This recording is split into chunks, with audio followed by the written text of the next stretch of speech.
नमस्कार बच्चों, केमिस्ट्री की आज की क्लास में आपका स्वागत है और मैं डॉक्टर सोलता बरगोता इस स्टीरियो केमिस्ट्री की क्लास में आपको वेलकम करती हूँ। हम पढ़ रहे थे ऑप्टिकल आइसोमेरिज्म और ऑप्टिकल आइसोमेरिज्म में हम पढ़ रहे थे ऑप्टिकल एक्टिविटी ऑफ कंपाउंड्स। तो बच्चों, इसके अंदर हम आज एक नया टॉपिक स्टार्ट करने वाले हैं और ये बिल्कुल ही अलग टॉपिक है।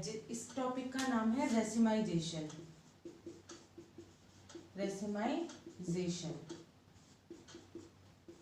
इस टॉपिक का नाम है रेसिमाइजेशन। सबसे पहले मैं आपको बताती हूँ कि रेसिमाइजेशन होता क्या है। Racemisation is a process of formation of racemic mixture. तो हम रेसिमाइजेशन के क्या समझते हैं? Formation of process of formation of racemic mixture।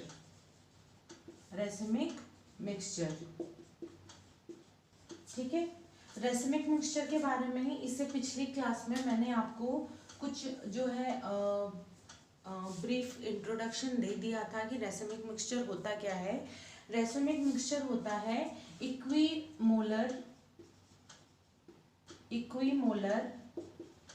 यानी 1:1 ratio of D and L enantiomers. ठीक है। तो हम ये समझते हैं सबसे पहले रेसिमाइजेशन क्या होता है।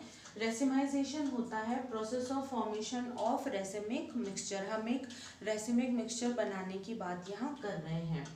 और रेसिमिक मिक्सचर क्या होता है? ये इक्विमोलर मिक्सचर होता है एनेंशियोमर का, यानी डी और एल फॉर्म, यानी इसमें जो क्लॉकवाइज रोटेट करने वाला जो आइसोमर है और एंटी क्लॉकवाइज रोटेट करने वाला आइसोमर है, वो दोनों इक्वल मात्रा में हमारे पास प्रेजेंट है।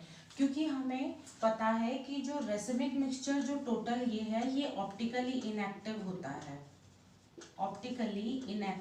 है। ठीक है। सबसे पहले ऑप्टिकली इनएक्टिव होता है। तो बच्चों, अब हम नेक्स्ट जो इम्पोर्टेंट चीज़ वो ये मैं बताना चाहूँगी कि हम एक कायरल सेंटर से, यानी वन कायरल सेंटर से जो कि ऑप्टिकली एक्टिव है, ये ऑप्टिकली एक्टिव है, इससे हम दो एनेंशियोमर्स बना रहे हैं। यानी हम एक रेसिमिक मिक्सचर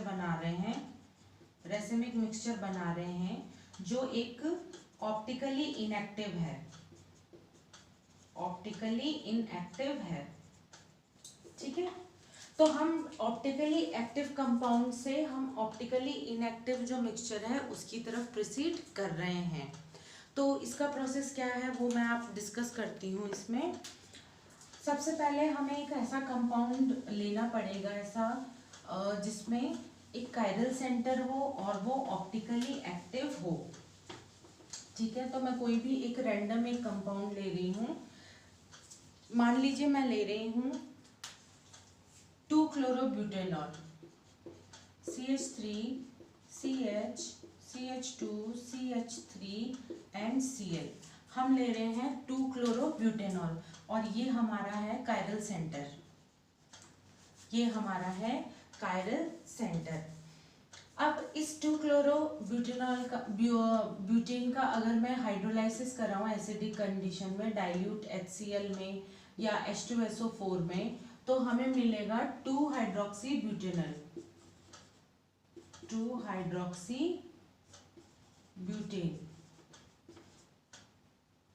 ठीक है। 2-हाइड्रोक्सीब्यूटेन हमें ये मिलेगा। अब इसके बाद अगर मैं इसका, यानी हमें ये, तो इससे हमें मिल रहा है 2-हाइड्रोक्सीब्यूटेनॉल। अब हमें ये देखना है कि ये प्रोसेस होता कैसे है और इसको कैसे हम जो है रेसिमिक मिक्सचर में कन्वर्ट कर सकते हैं। तो इस मिक्सचर की सबसे फर्स्ट इम्पॉर्टेंट चीज़ तो ये है कि ये जो भी रिएक्शन हो रही है, ये हो रही है SN1 मैकेनिज्म से। ठीक है। SN मैकेनिज्म जो होता है ये 2 स्टेप मैकेनिज्म होता है। टू स्टेप मैकेनिज्म, ठीक है। फर्स्ट जो इसमें स्टेप होती है वो फॉर्मेशन ऑफ कार्बोकेटाइन होती है, और सेकंड जो स्टेप होती है वो होती है अटैक ऑफ न्यूक्लियोटाइड। तो टू स्टेप में फर्स्ट स्टेप है इसमें फॉर्मेशन ऑफ कार्बोकेटाइन, और सेकंड है इसमें अटैक ऑफ न्यूक्लियोफाइल, ठीक है। सेकंड स्टेप है अटैक ऑफ न्यूक्लियोफाइल। तो फर्स्ट स्टेप में मैं इसमें जो है फर्स्ट स्टेप हम फॉर्मेशन ऑफ कार्बोकेटाइन बनाते हैं। हमारे पास कंपाउंड है CH3 C2H5 H और Cl। अगर हम -Cl करें यहाँ से तो हमें मिलेगा एक कार्बोकेटाइन जिसकी स्ट्रक्चर कुछ ऐसी होगी, ठीक है। CH3H C2H5 एंड ये यहाँ पे, ठीक है। क्योंकि यहाँ से दिख सकता है कि ये एक sp2 कार्बोकेटाइन है, ये एक sp2 हाइब्रिडाइज्ड कार्बोकेटाइन है, इसलिए इसकी स्ट्रक्चर प्लेनर है। यानी इस पे जो अटैक ऑफ न्यूक्लियोफाइल है वो इधर से भी हो सकता है और इधर से भी हो सकता है, क्योंकि ये जो सारा जो मॉलिक्यूल है वो एक प्लेनर स्ट्रक्चर है। तो ये था हमारा फर्स्ट स्टेप। अब हम नेक्स्ट स्टेप यानी हम अटैक ऑफ न्यूक्लियोफाइल की तरफ प्रोसीड करते हैं। सेकेंड स्टेप जो है हमारा वो है अटैक ऑफ न्यूक्लियोफाइल। तो हम एज इट इज सबसे पहले कार्बोकेटाइन बनाते हैं CH2H5H, ठीक है। अब हम इस पे जो न्यूक्लियोफाइल का अटैक है वो हम जो अटैक है वो हम दोनों डायरेक्शन से करवा सकते हैं,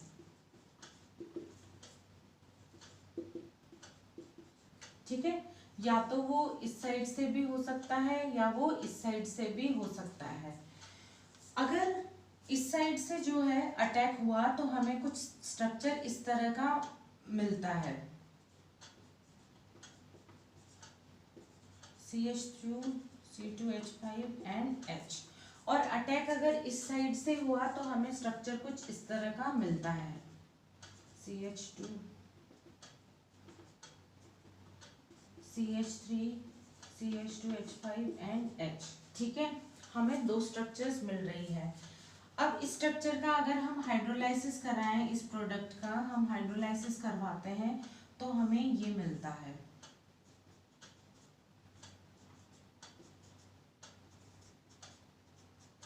और अगर हम यहाँ हाइड्रोलाइसिस कराते हैं तो हमें ये मिलता है।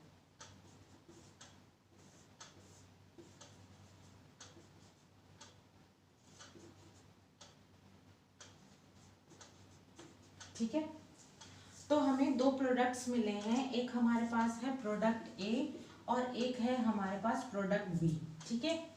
अब इस प्रोडक्ट ए और बी के बीच में अगर मैं मिरर प्लेन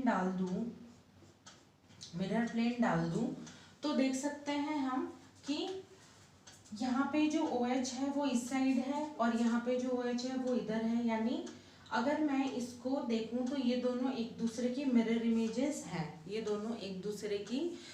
इमेजेस हैं, और इसका जो रोटेशन है, मान लीजिए मैं इसका रोटेशन निकालूं सबसे पहले, अगर इसकी नंबरिंग करके 1 2 3 एंड 4, यानी इसका रोटेशन है हमारे पास ये R है और ये S कॉन्फ़िगरेशन है। इसका मतलब इसका जो रोटेशन है ऑफ लाइट है वो ऑपोजिट डायरेक्शन का है, यानी हमारे पास दो इक्विमोलर मिक्सचर ऑफ एनेंटियोमर्स प्राप्त हो रहे हैं। तो इस जो प्रोसेस को हम कह सकते हैं कि ये एक प्रोसेस ऑफ रेसिमाइजेशन है, यानी from optically active chiral centre से हमने एक ऐसा मिक्सचर बनाया है, इक्विमोलर मिक्सचर जो टोटली ऑप्टिकली इनएक्टिव है। तो इस प्रोसेस को हम कहते हैं रेसिमाइजेशन, ठीक है बच्चों। अब इस प्रोसेस को कहते हैं हम रेसिमाइजेशन।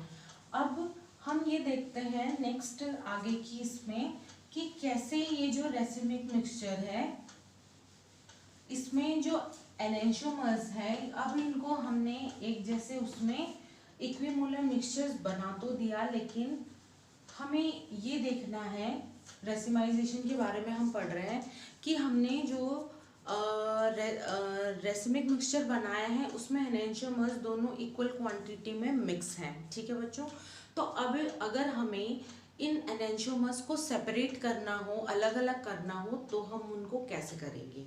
ठीक है, क्योंकि अगर सबसे बड़ी बात यह है कि अगर हम दो बातों की ध्यान रखें कि एनेंशियोमर्स और डायस्टीरियोमर्स,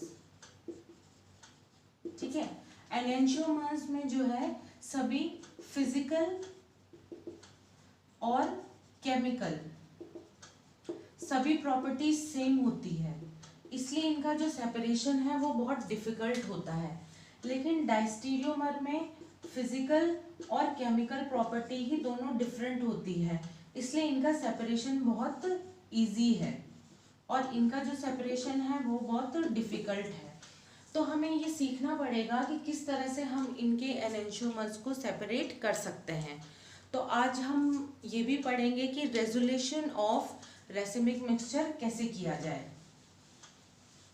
रेसिमाइजेशन का प्रोसेस हमने पढ़ लिया है, अब हम पढ़ेंगे resolution of racemic mixture. Resolution का मतलब होता है अलग अलग करना, अलग अलग करना या सेपरेट करना, सेपरेट करना। ठीक है, रेजोल्यूशन का मतलब होता है अलग अलग करना या सेपरेट करना। तो हम जो रेसिमिक मिक्सचर में जो हमारे एनेंशियोमर्स प्रेजेंट हैं, हम उनको कैसे अलग अलग कर सकते हैं, इसके लिए हमारे पास चार मेथड्स हैं। इसके लिए हमारे पास चार मेथड्स हैं। जैसे फर्स्ट मेथड तो है हमारा mechanical method, mechanical method. Second method है हमारा biological method, biological method. Third method है हमारा केमिकल मेथड, केमिकल मेथड। और एक और हमारा लास्ट मेथड है क्रोमेटोग्राफिक मेथड, क्रोमेटोग्राफिक मेथड। ठीक है, तो इस तरह से इन चार मेथड्स के थ्रू हम रेसिमिक मिक्सचर में जो प्रेजेंट एनेंशियोमर्स हैं उनको हम अलग अलग कर सकते हैं। ठीक है बच्चों, फर्स्ट है हमारा chemical mechanical method, biological, chemical और क्रोमेटोग्राफिक मेथड।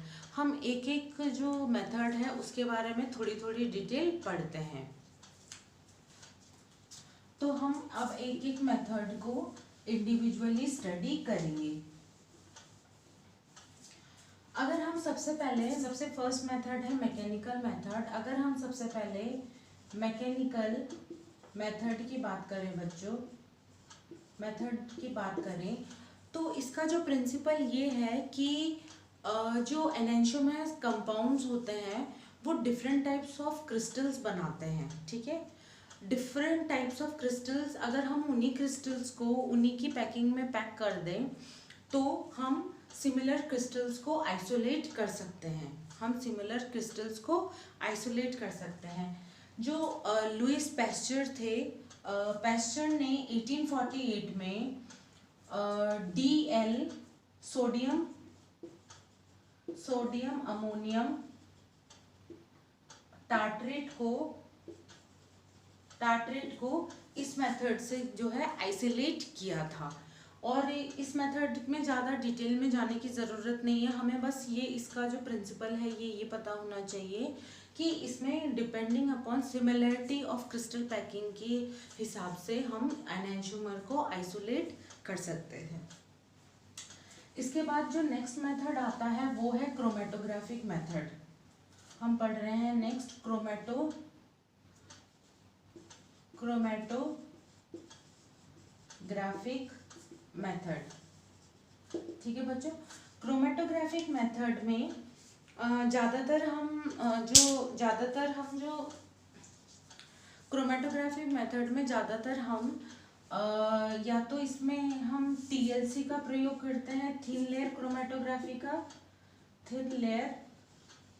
क्रोमेटोग्राफी का ज़्यादातर इसमें यूज़ किया जाता है, या हम इसमें कॉलम क्रोमेटोग्राफी का यूज़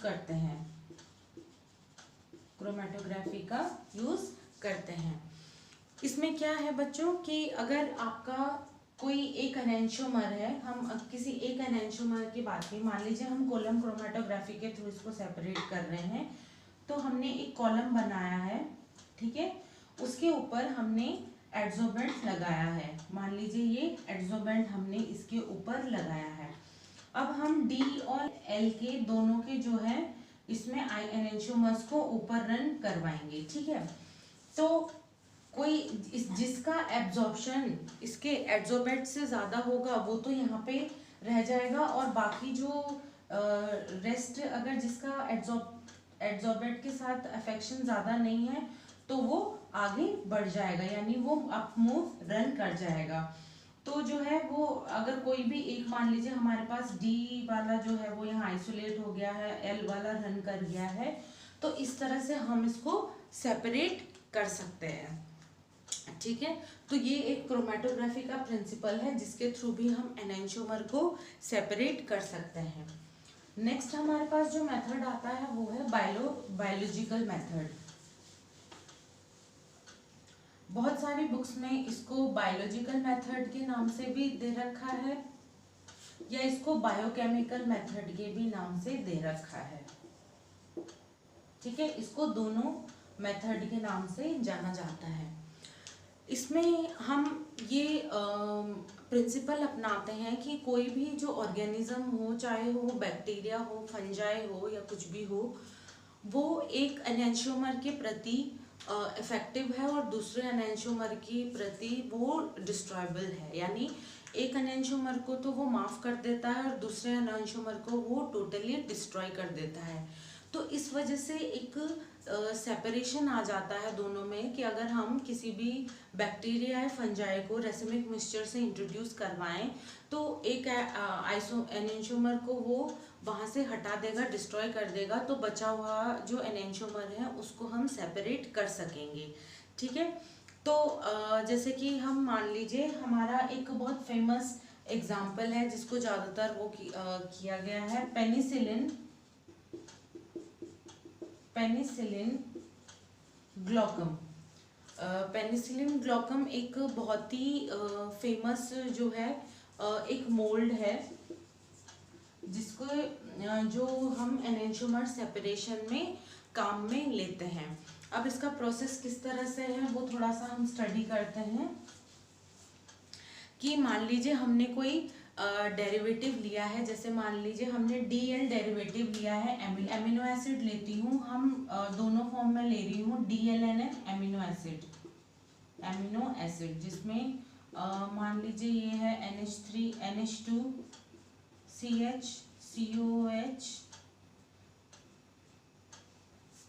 CH एंड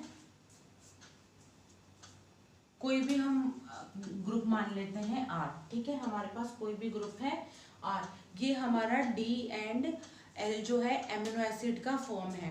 अब मैं इसको एसिटाइलेशन करवा रही हूँ, तो एसिटाइलेशन की वजह से यानी CH3COCl अगर मैं इसका एसिटाइलेशन करवाऊँ तो ये यहाँ पे -HCl से हमें मिलेगा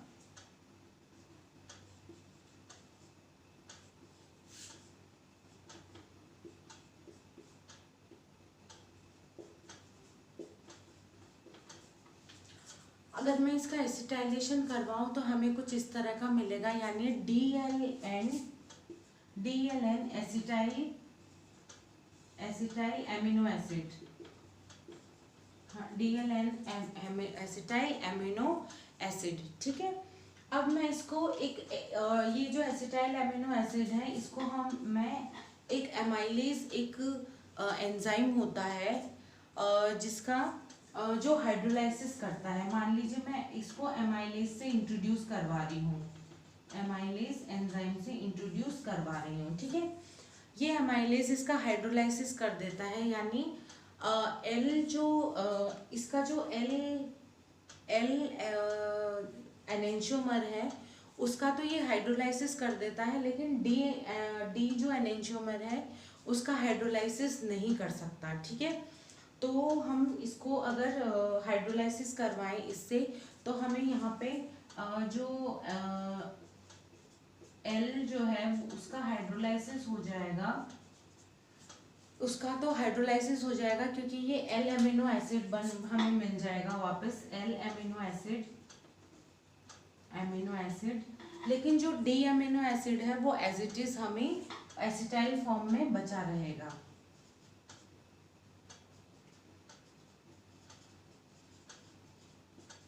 ये हमारा डी एसिटाइल अमीनो एसिड, ठीक है। अब इस डी अमीनो एसिड को जो है हम हाइड्रोलाइसिस करके डी इसका अमीनो एसिड निकाल सकते हैं, डी इसका जो अमीनो एसिड है उसको हम निकाल सकते हैं वापस, इसके डी फॉर्म को हम सेपरेट कर सकते हैं। तो इस तरह से हमने जो है डी एल जो अमीनो एसिड था, रेसिमिक मिक्सचर था, उसको हमने डी और एल को एमिनो एसिड को दोनों फॉर्म में सेपरेट कर लिया है, ठीक है। अब नेक्स्ट जो हमारा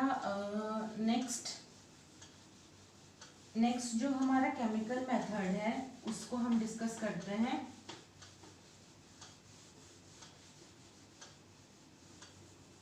हम कर रहे हैं नेक्स्ट केमिकल